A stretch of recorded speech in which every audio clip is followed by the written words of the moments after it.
Romanos capítulo 3, a partir do verso 21.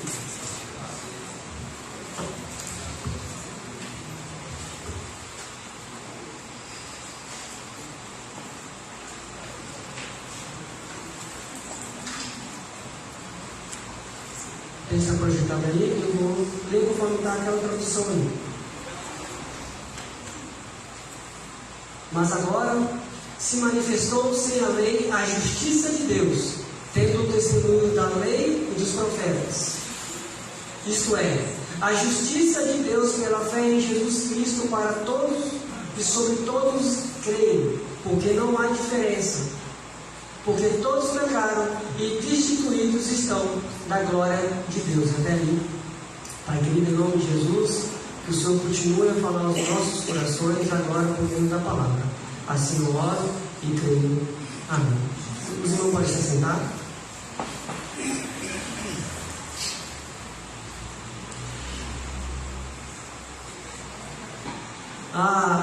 Por algum tempo, leram a carta de Paulo à igreja de Roma, aos romanos, e vislumbraram nessa carta meio que um tratado teológico. Aí muitas pessoas, leitores, vão para essa carta e vão tirar daqui pérolas de teologia, doutrinas, que o apóstolo Paulo aqui faz um grande, meio quase que um compêndio de uma teologia sistemática. Porém, o que nós vemos nessa carta, o apóstolo Paulo, acima de tudo, ele era um pastor. Ele era alguém que estava preocupado com a igreja. E Paulo, ele envia essa carta a essa igreja com a preocupação de chegar à Espanha. E então a igreja de Roma seria aqui uma igreja que enviaria suporte para ele. Por meio dessa igreja, ele seria sustentado a chegar à Espanha.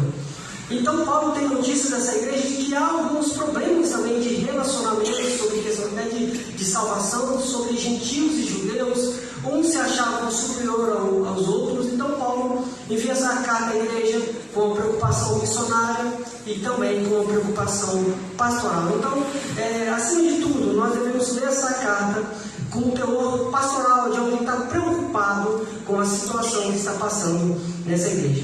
E quando nós lemos esses versos aqui, já no capítulo 3, já se passou alguns assuntos que Paulo trata no capítulo 1, 2, que eu vou fazer um breve resumo para a gente entender como Paulo chega meio que nesse ápice do argumento dele. No capítulo 1, Paulo vai falar sobre os gentios que eles têm. É interessante. Paulo fala que os gentios têm uma lei interior, uma lei dentro do coração dele. E gentios aqui são todos aqueles da face da terra que não são judeus por nascimento, judeus de sangue. Então, logo, nós somos também gentios. Então, todo o ser humano, ele tem uma lei interior, uma lei que orienta ele quando ele está seguindo um caminho errado, contra a vontade de Deus. E aqui, Paulo está falando sobre essa nação, esses pagãos, esses gentios. Eles não tinham os 10 mandamentos, eles não tinham as escrituras do Antigo Testamento, eles não tinham a revelação de Deus. Em contraponto, os judeus, eles tinham as escrituras do Antigo Testamento, eles tinham a lei de Deus, eles tinham a tradição, tinham os profetas, tinham tudo que era revelado sobre a vontade de Deus, ao contrário dos gentios. Mas os gentios, eles não tinham desculpa, porque como Deus colocou dentro do coração deles a orientação como eles deveriam andar, segundo uma lei moral interior. Veja bem, essa lei moral não é uma revelação de Deus, mas era algo que Deus orientava todas as suas criaturas para não praticar o mal, porque todos os seres humanos foram feitos à imagem e semelhança de Deus. Logo, eles tinham alguma coisa distorcida, mas tinha alguma coisa que refletia a Deus. Então, esses gentios, esses pagãos, no capítulo 1, Paulo vai dizer que eles são indesculpáveis de Deus, porque eles, ao invés de adorar o Criador, adoraram as criaturas, sendo bezerro, bodes e aves. E aqui ele faz uma grande menção ao Império Romano. Veja bem, na igreja de Roma, Paulo faz uma alusão a Roma, quando fala que os gentios adoram répteis e aves, porque as aves eram um símbolo do poder de Roma. Então Paulo questiona também essa idolatria que os gentios tinham sobre as coisas criadas. Mas ao contrapondo a isso, Paulo fala também sobre os gentios. gentios, eu falei gentios, desculpa, judeus. Paulo coloca gentios e judeus dentro do mesmo saco.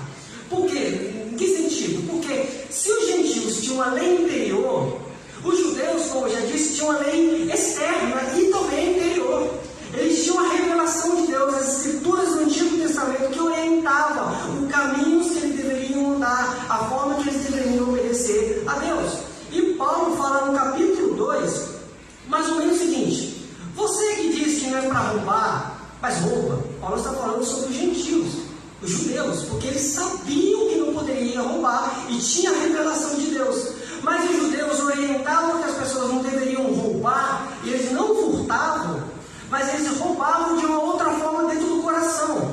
Vocês lembram quando Jesus questiona os fariseus, porque o problema deles estava dentro do coração? Porque eles viviam uma vida religiosa muito boa aos olhos de todo mundo. Porém, o problema estava dentro do coração deles. E é isso que o apóstolo Paulo também está questionando os próprios judeus. Veja bem, Paulo era, ou melhor dizendo, quando ele escreve essa carta, até hoje também ele está lá com Deus, mas ele não deixou de ser judeu. Ele era judeu por nascença, ele era da tribo de Benjamim, ele entendia do que ele estava falando, do que os judeus tinham. E esses judeus e gentios estavam todos os dois grupos debaixo do pecado. Todos os dois não tinham salvação para nenhum deles. Porque se os gentios, criando a própria forma de vida, não dando ouvidos à lei interior e praticando todo tipo de imoralidade sexual, qualquer tipo de assassinato, orgias, qualquer coisa que fosse na cabeça deles, porque eles não seguiam a lei que estava dentro do coração deles, os judeus, eles não praticavam algum tipo de imoralidade sexual, mas no coração eles pecavam quando eles adulteravam, quando Jesus mesmo fala que você só de olhar já está adulterando. Então pode ser que no ato os judeus não faziam, mas o coração deles era o coração de idolatria. Então os dois grupos não tem distinção, todos estão debaixo do pecado. Quando Paulo diz aqui, todos pecaram e estão destituídos da glória de Deus, Paulo está dizendo desses dois grupos, judeus e gentios. Judeus e nós estamos debaixo do pecado e não há esperança para nós, porque se o gentio gosta de viver a sua vida imoral da forma que ele quer, o judeu vivendo uma vida reta, moralmente correta, seguindo os mandamentos, segundo os padrões de Deus, Paulo diz: você não será salvo, porque a salvação não está baseada naquilo que nós fazemos ou deixamos de fazer, mas está baseado na fé em Jesus. E Paulo coloca os dois grupos do mesmo saco. A pergunta que fica para nós, analisando esses dois grupos de pessoas aqui que o Paulo trata, é que em qual dos dois grupos você se encontra, em qual dos dois grupos nós nos encontramos, ou melhor dizendo, você pode achar, mas eu não pertenço a nenhum desses dois grupos. Mas será que isso também não reflete um pouco de orgulho dentro do nosso coração e acharmos que nós somos superiores aos outros? Isso era um pecado dos próprios judeus também. Eles se achavam superiores aos outros porque eles se achavam moralmente superiores. Veja bem, talvez você quer viver a sua vida da forma que você quer.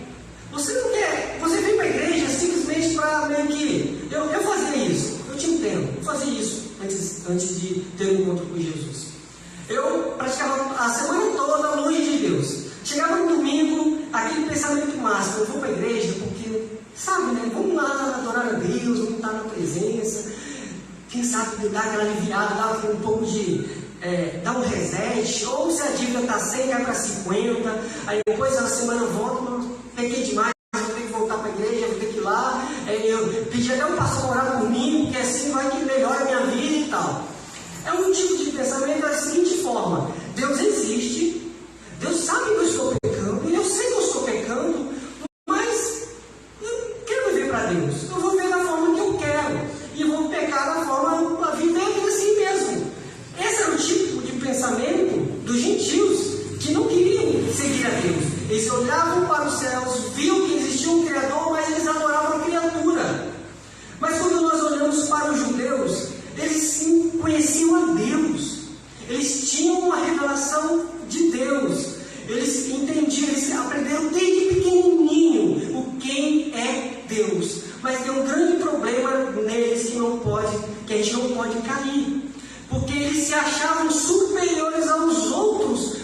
eles terem esse conhecimento sobre Deus. Isso torna o coração deles orgulhosos, a ponto de eles olharem para os outros e falarem o seguinte: estão tudo perdidos, eles vão tudo para o inferno, tudo ser condenado, eles são merecedores da condenação. Mas nós não. Os judeus dizendo: nós não, nós recebemos, nós somos o povo eleito, do povo de Deus. Nós recebemos a lei, nós temos os profetas, e quem eles têm? Eles não têm ninguém. Às vezes, orgulho sobe em nossos corações, porque algum tipo de pecados nós não praticamos, diferente daqueles que não conhecem Jesus. E às vezes nós podemos achar superiores a eles, porque nós não praticamos pecados iguais a eles. Porque você sabe, nós todos sabemos, se você é crente em Jesus, que você sabe, você peca contra Deus. E talvez aqui hoje você está planejando o que você vai fazer de pecado na semana que vem, na segunda-feira. Eu vou vir na igreja, mas assim que acabar o culto, já começo a planejar como vai ser a minha vida de pecado, sendo você crente ou não. Isso é assustador. Achar que alguém que tem um relacionamento com Jesus pode, em algum momento da vida, durante até o culto ou posterior, imaginar como eu vou fazer aquele pecadinho ou pecadão na partir de semana que vem. Mas se não, mas tá tranquilo, porque domingo que vem eu estou na igreja. Aí dá aquela aliviada, Deus me perdoa, porque Deus é o Deus que perdoa todos os nossos pecados. Isso é uma forma de brincar até com o perdão de Deus. Deus perdoa todos os nossos pecados. Isso é graça e misericórdia de Deus. Ele é assim mesmo. Deus é um Deus de amor, um Deus de graça. Mas Ele corrige a todos aqueles que Ele ama. E o autor de Hebreus, até que a gente leu no início do culto, ele fala o seguinte: se você é filho de Deus e não está sendo disciplinado por Deus, cuidado, talvez você de fato não é filho de Deus, porque Deus corrige a todos aqueles que Ele ama. E se você gosta de viver na prática do pecado, você acha que você é crente e Deus não te corrigiu ainda, há uma grande chance que talvez você não seja nem judeu nem gentil, você realmente longe de Deus e, como diz Jesus para os judeus, filho do diabo, e não conhece a Jesus. Dois grupos estão perdidos. Viver uma vida moral reta não nos faz superiores a ninguém. E viver uma vida imoral não te faz um melhorzão de lugar nenhum. Melhor, faz você revelando quem realmente você é. Talvez o grande problema do outro lado mais moralista é que às vezes nós nos escondemos atrás de uma capa de super moral. E um problema disso, não aquele problema que eu disse de orgulho, de achar o outro que é inferior. Talvez a pessoa nem faz isso com o outro. Ela vê a pessoa pecando e fala: nossa, ela peca, eu peco também, mas eu não posso demonstrar que eu peco. Porque se ele souber que eu peco, gente, todos nós, crentes ou não, somos pecadores. A única diferença é que a graça de Deus nos alcançou, nos transformou, e nós buscamos sempre em perdão, em lágrimas, o arrependimento e a graça de Deus. Enquanto que aqueles que vivem na prática do pecado não estão nem aí para isso. Não se preocupam, talvez. O único sentimento que tem, e eu entendo isso, porque eu já tive esse pensamento, é de medo de morrer. Será que se eu morrer, eu vou estar não vai dar tempo de eu me arrepender? Porque se eu vivo a minha vida dessa forma, não vai ter tempo de eu ir na igreja no domingo à noite. E se eu morrer, para onde eu vou? Será que vai dar tempo de eu me arrepender dos meus pecados? E o medo de ir para o inferno é muito maior do que a ideia de amar a Deus. Então eu vou para a igreja porque eu tenho medo de ser punido e ir para o inferno. Enquanto que os crentes vão para a igreja não por medo de ir para o inferno, mas de estar diante do seu Pai. Essas são as nossas motivações, esse deve ser o nosso motivo. Você já viu algum filme ou um seriado, não importa, em que você está vendo aquela situação, vamos pegar um filme de suspense, vai ficar melhor para você entender. Está aquela cena onde que há uma invasão, uns bandidos vão entrar dentro da casa e vão fazer refém lá a família, com o filho e tal. Aí, primeira coisa que você vai ver no filme, quando tem criminosos entrando dentro de uma casa, principalmente filme americano, que as casas têm 2 andares, a primeira coisa que nós, na nossa sociedade, faria era pular a janela e correr. No filme americano, o que acontece? Eles sobem a escada e vão para lá onde não tem nem como fugir. Não sei por quê, mas fazem isso. Mas percebe que as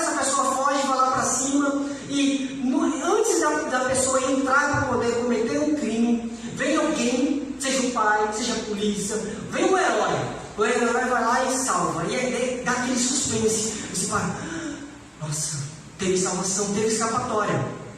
No texto que nós lemos, no verso 21 principalmente, é que ele quer a mudança, porque nos versos anteriores Paulo vem colocar todo mundo debaixo do pecado. Agora Paulo diz no verso 21, mas agora se manifestou uma justiça que provém de Deus, independente da lei, da qual testemunha a lei e os profetas. Verso 22, justiça de Deus mediante a fé em Jesus Cristo, para todos os que creem. E não há distinção, pois todos os pecados estão destituídos da glória de Deus e serem justificados gratuitamente por sua graça, por meio da redenção que há em Cristo Jesus.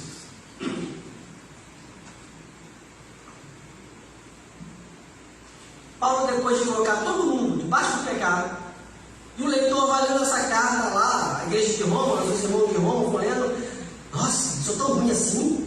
Nossa, e agora? Como é que vai ser minha vida?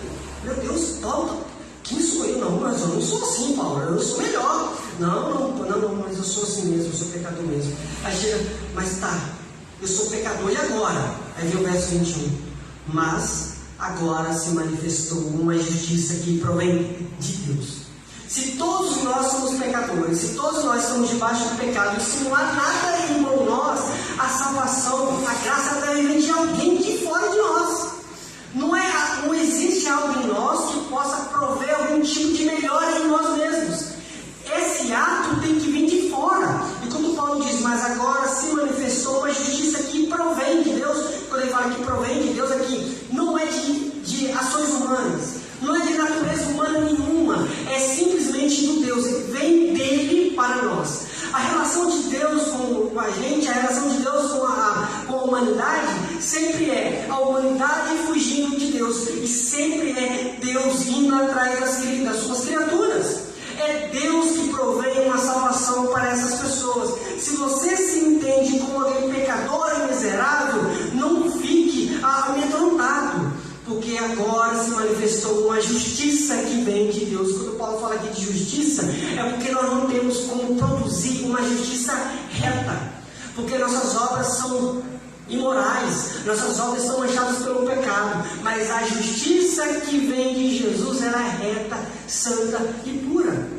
Nós não podemos confiar nas nossas obras. Você não pode colocar as suas esperanças naquilo que você faz no dia após dia.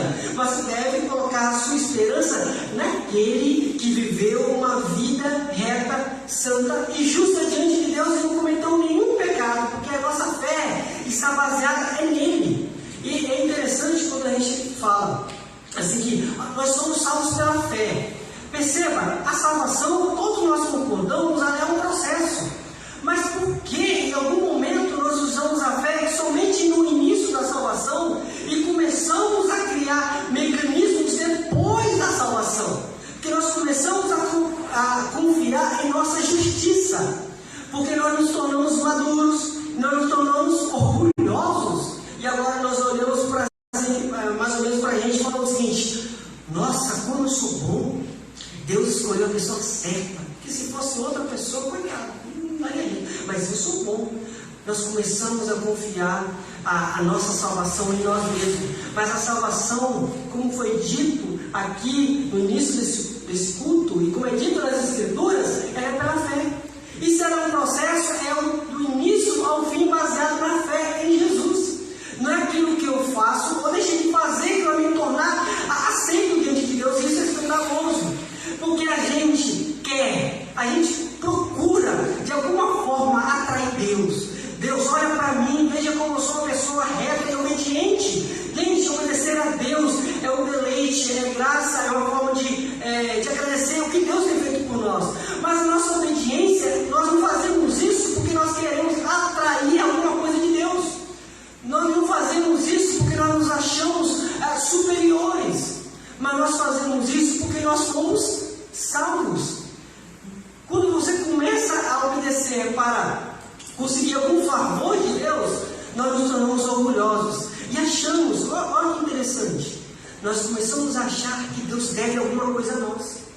Porque se é pela graça do início ao fim, nós sempre estaremos em dívida com Deus. Não tem como, você sempre vai se ajoelhar diante de Deus e dizer: eu estou em dívida. Mas quando nós achamos que nós temos algum mérito, Nós fazemos algo e logo vem à mente, Deus me deve. Porque eu agi tão bem essa semana e vai chegar no domingo, Deus vai ter que agir na minha vida. Porque eu sou uma pessoa tão boa.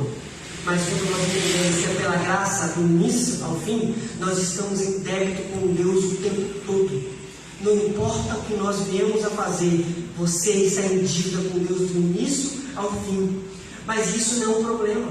Porque a quem a gente deve é o nosso Pai.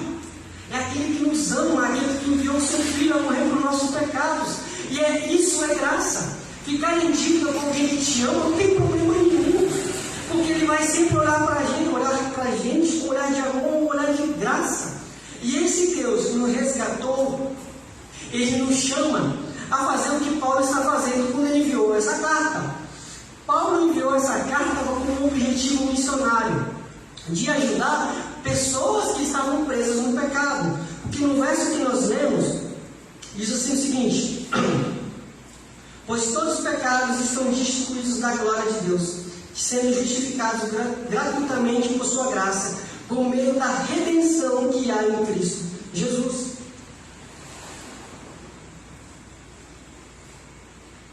Redenção é uma palavra que era usada no mercado de escravos naquela época.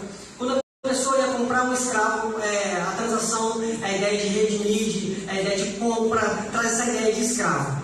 Porém, Paulo está tratando aqui o tempo todo, não de uma compra de um escravo. Paulo está falando de uma compra, de um resgate de muitos escravos, porque todos pecaram. Todos, é muita gente. É gentil, é judeu, todo mundo, é muita gente. Quando a gente olha para o Antigo Testamento, existe um episódio, um grande episódio de uma grande libertação de vários escravos. E é no Êxodo, onde o povo de Deus era escravo de Faraó. Meus irmãos, o que Deus fez não é simplesmente salvar você. Ele não é a salvação somente de uma única pessoa, é a salvação de uma massa de escravos, uma gigantesca horda de escravos. E nós fazemos parte desse gigantesco povo de Deus, que éramos escravos e fomos resgatados. Deus nos chama a anunciar que existem pessoas que estão debaixo da escravidão do pecado. Deus nos chama a anunciar para essas pessoas que há redenção, que há salvação, que há esperança para aqueles que estão vivendo debaixo do pecado. Se você é crente, você sabe como você viveu a sua vida sendo escravo do pecado. E você sabe que em Jesus há esperança para ser liberto da escravidão do pecado. Então, nós somos chamados para amar a esse Deus e anunciar a outras pessoas que estão também debaixo do pecado que há esperança para elas. Seja ela uma pessoa imoral ou moralista. Porque todos pecaram. E o olhar nosso para essas pessoas não vai ser e nem deve ser um olhar de superioridade. Sabe por quê? Você entende o que é estar do outro lado. E a pessoa que viveu, que converteu a Jesus, ela sabe o que é ser escravo do pecado. Ela entende que ela não pode ser liberta por si só. É necessário que a salvação venha de outro lugar. O povo de Israel, no Antigo Testamento, na época do Egito, eles eram milhares e milhões. E eles não conseguiram ser libertos, porque eles eram escravos. E não tinham forças, não tinha como lutar contra aquela escravidão. Mas foi necessário que Deus operasse um grande livramento, uma grande libertação, para assim eles serem libertos. É isso que Deus fez na sua vida. Ele operou um grande livramento em você, tirando você da escravidão do pecado, da lama do pecado, e trazendo você para junto dele, sendo filho dele, família de Deus. E Deus nos chama a olhar para aqueles que estão na escravidão do pecado com um olhar de misericórdia e de graça. Meu irmão, você entende, eu entendo o que está do outro lado. E nós não podemos ter na nossa vida um sentimento de orgulho, porque você sabe, você já passou, tirando a questão da salvação e do pecado, você já conheceu alguém ou teve um parente na sua família que foi escravo de algum vício de drogas? O meu irmão já foi viciado em crack.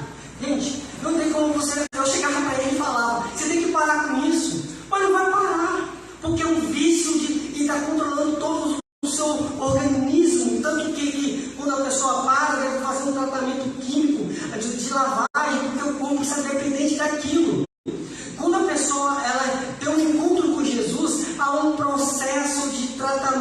para que aquela pessoa possa ser plenamente conforme a imagem de Jesus. É isso que Deus fala nas Escrituras, que o nosso processo de salvação em uns é rápido, em outros é lento. Mas você sabe o que é ser escravo do pecado. Não hoje, espero que não. Você crente em Jesus, seja escravo de Jesus, não mais do pecado. Que possamos anunciar essa grande libertação para os outros. Que possamos anunciar para aqueles que estão escravos do pecado, que há libertação para eles também. E sem orgulho próprio, porque nós não somos merecedores, não somos ninguém. Aquele único que merece todo louvor, honra e glória é Jesus de Nazaré, o nosso Salvador. Vamos orar a Ele? Pai querido, em nome de Jesus, obrigado, Pai. Tira de nós o nosso orgulho próprio, a nossa pretensa a autonomia por dizer que nós somos melhores do que uns, do que os outros. Ó Deus, se não fosse a sua graça em nossas vidas, se não fosse o seu Filho em nossas vidas, nós estaríamos ainda no meio do pecado, da lama do pecado.